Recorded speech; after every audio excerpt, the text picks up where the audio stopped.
Assalamualaikum warahmatullahi wabarakatuh.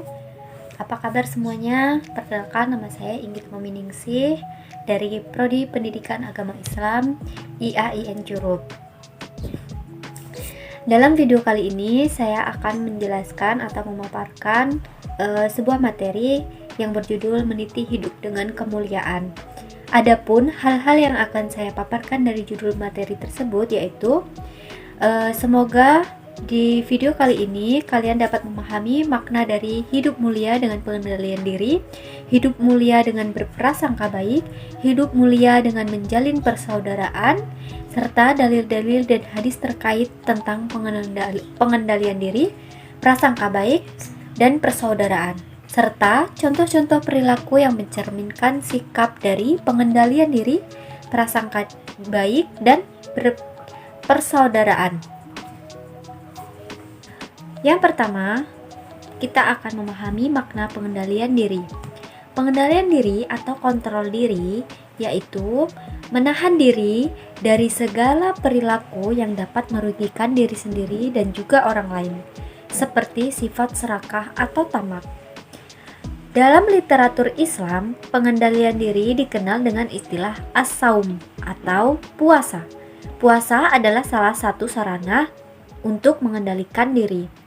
Hal tersebut berdasarkan hadis Rasulullah yang artinya, "Wahai golongan pemuda, barang siapa dari antaramu mampu menikah, hendaklah dia menikah, karena yang demikian itu amat menundukkan pemandangan dan amat memelihara kehormatan. Tetapi barang siapa yang tidak mampu, maka hendaklah dia berpuasa, karena puasa itu menahan hawa nafsu baginya." Hadis riwayat Bukhari. Jadi, jelaslah bahwa pengendalian diri diperlukan oleh setiap manusia agar dirinya terjaga dari hal-hal yang dilarang oleh Allah. Yang kedua yaitu mengenai ayat-ayat Al-Quran tentang pengendalian diri. Adapun ayat-ayat Al-Quran tentang pengendalian diri terdapat dalam Quran Surat Al-Anfal ayat 72, yang artinya, sesungguhnya orang-orang yang beriman dan berhijrah serta berjihad dengan harta dan jiwanya pada jalan Allah, dan orang-orang yang memberikan tempat kediaman dan memberikan pertolongan kepada orang-orang muhajirin, mereka itu satu sama lain melindungi, dan terhadap orang-orang yang beriman tetapi belum berhijrah, maka tidak ada kewajiban sedikit pun atasmu melindungi mereka sebelum mereka berhijrah. Akan tetapi, jika mereka meminta pertolongan kepadamu dalam urusan pembelaan agama, maka kamu wajib memberikan pertolongan kecuali terhadap kaum yang telah ada perjanjian antara kamu dengan mereka. Dan Allah Maha melihat apa yang kamu kerjakan. Dari surat tersebut terdapat kandungannya atau kandungan dalam ayat tersebut yaitu berbagai bentuk serangan, intimidasi, dan kekejaman yang dilakukan oleh orang-orang musyrik Mekah telah menyebabkan Nabi Muhammad dan kaum muslimin berhijrah meninggalkan rumah dan kampung halaman mereka di Mekah menuju Madinah. Dari sudut kemanusiaan, peristiwa hijrah merupakan implementasi dari ajaran agama Islam mengenai pentingnya menghormati, menjaga, dan menegakkan nilai-nilai kemanusiaan. Firman Allah pada ayat di atas yang melukiskan bahwa kaum muhajirin dan ansor saling melindungi satu sama lainnya sungguh mengagumkan. Itulah wujud dari persaudaraan. Yang ketiga yaitu hadis tentang pengendalian diri. Hadis tentang pengendalian diri diriwayatkan dari Abi Hurairah radhiyallahu anhu bahwa Rasulullah bersabda, yang mana artinya, orang yang perkasa bukanlah orang yang menang dalam perkelahian, tetapi orang yang perkasa adalah orang yang mengendalikan dirinya ketika ia marah. Hadis riwayat Bukhari dan Muslim. Adapun perilaku mulia pengendalian diri atau sikap yang mencerminkan perilaku mulia dalam mengendalikan diri, yaitu contohnya bersabar dengan tidak membalas terhadap ejekan atau cemoohan teman-teman kita. Yang kedua yaitu memaafkan kesalahan teman yang berbuat salah kepada kita. ikhlas terhadap segala bentuk cobaan dan musibah yang menimpa. Kemudian menjauhi sifat dengki atau iri hati kepada orang lain. Mensyukuri segala nikmat yang telah Allah berikan kepada kita dengan seperti menjaga lingkungan agar selalu bersih, menjaga tubuh dengan merawatnya, berolahraga, dan fungsi minuman dan makanan yang halal. Itu penjelasan mengenai pengendalian diri.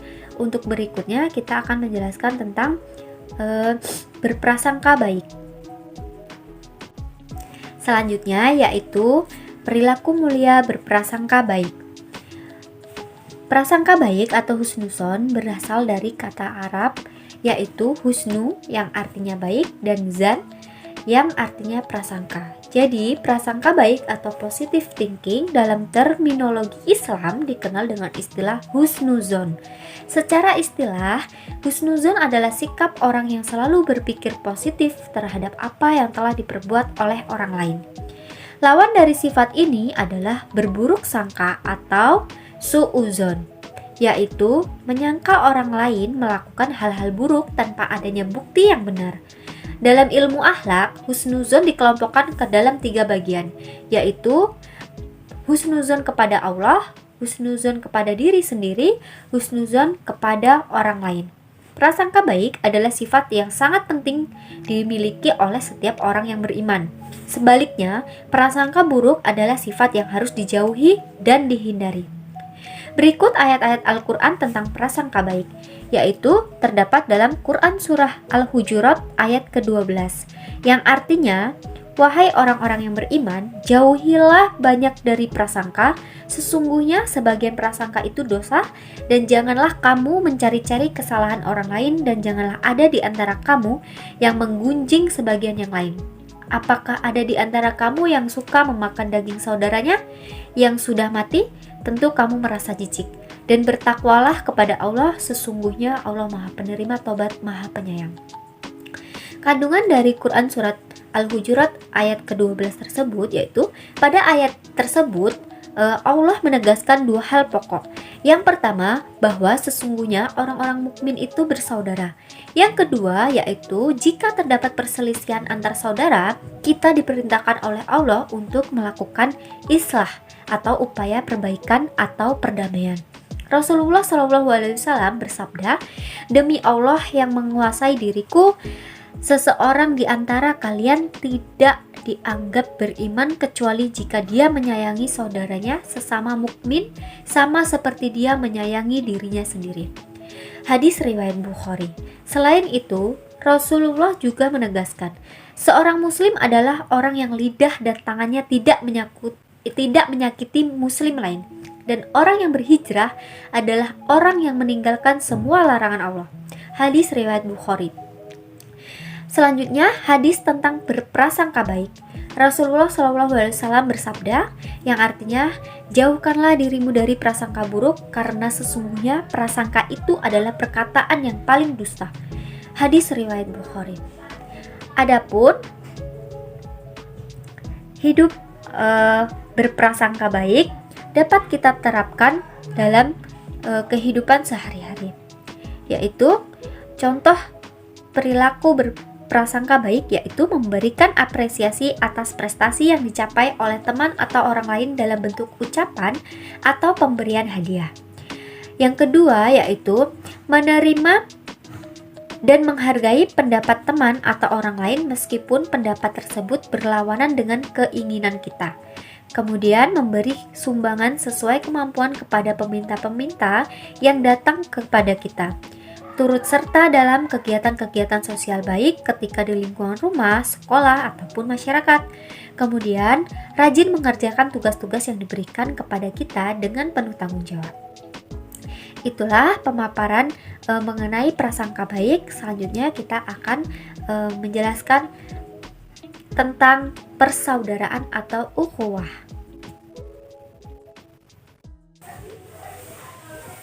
Selanjutnya yaitu mengenai persaudaraan atau hidup mulia dengan persaudaraan atau biasa disebut dengan ukhuwah. Persaudaraan atau ukhuwah dalam Islam dimaksudkan bukan sebatas hubungan kekerabatan karena faktor keturunan, tetapi yang dimaksud dengan persaudaraan dalam Islam adalah persaudaraan yang diikat oleh tali akidah sesama muslim dan persaudaraan karena fungsi kemanusiaan sesama makhluk Allah Subhanahu wa taala. Kedua persaudaraan tersebut sangat jelas dicontohkan oleh Rasulullah, yaitu mempersaudarakan antara kaum muhajirin dan kaum ansor, serta menjalin hubungan persaudaraan dengan suku-suku lain yang tidak seiman dan melakukan kerjasama dengan mereka. Berikut ayat-ayat Al-Quran mengenai persaudaraan atau ukhuwah, yaitu terdapat dalam Quran Surat Al-Hujurat ayat ke-12.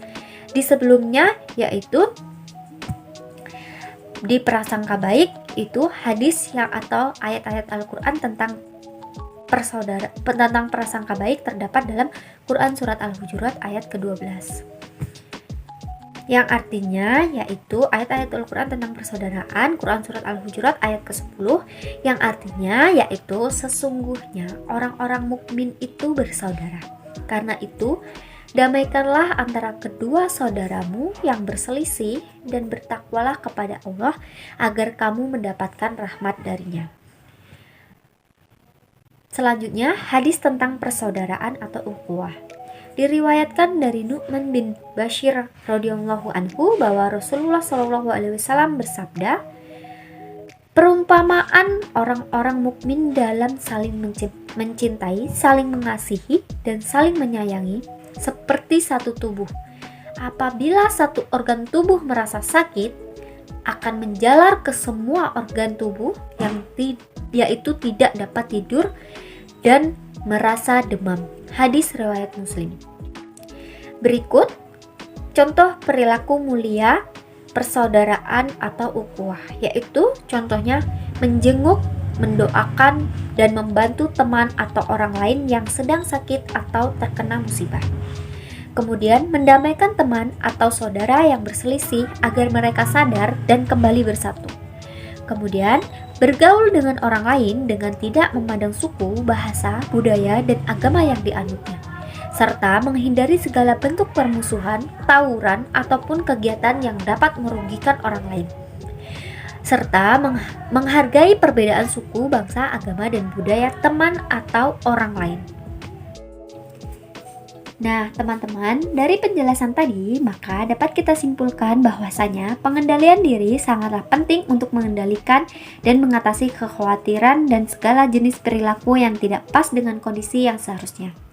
Dengan pengendalian diri, kita dapat mengembangkan kesabaran serta toleransi serta merupakan alat yang penting dalam mencapai kesuksesan dan kebahagiaan. Hal yang harus dikendalikan dalam diri kita terutama yaitu atau antara lain yaitu menghindari perilaku prasangka buruk kepada orang lain. Seringkali kita saksikan perkelahian antar pelajar, bentrok antar warga, perselisihan antara teman. Hal ini terjadi karena masing-masing kelompok atau individu saling curiga, saling berprasangka buruk terhadap yang lainnya. Adanya kecurigaan atau prasangka buruk disebabkan oleh tidak mampunya seseorang dalam mengendalikan diri. Orang yang mampu mengendalikan diri akan mampu menyelesaikan masalah tanpa harus dengan kekerasan atau main hakim sendiri. Ia akan mengubah prasangka buruk menjadi prasangka baik dan melahirkan serta mempererat persaudaraan atau ukhuwah. Jadi, inti dari materi kali ini adalah jika kita mampu mengendalikan diri dengan baik, tidak egois dan lain sebagainya, dan bisa berpikir positif terhadap orang lain atau berprasangka baik kepada teman, saudara, tetangga, dan lain-lain, itu dapat melahirkan atau menumbuhkan dan mempererat tali persaudaraan. Jadi teman-teman, mulai dari sekarang, mari kita kendalikan diri dengan tidak emosi dan tidak berprasangka buruk kepada orang lain agar kita selalu positif dalam hidup kita ini. Supaya apa? Supaya persaudaraan kita antar muslim dan antar teman, antar umat yang ada di sekitar kita itu tetap terjalin dengan baik. Baik Mungkin itu saja yang dapat saya sampaikan dalam video kali ini. Lebih dan kurangnya saya minta maaf. Apabila ada kesalahan, saya mohon ampun. Kritik dan saran dibutuhkan, jangan lupa di komen ya guys. Saya akhiri. Wassalamualaikum warahmatullahi wabarakatuh.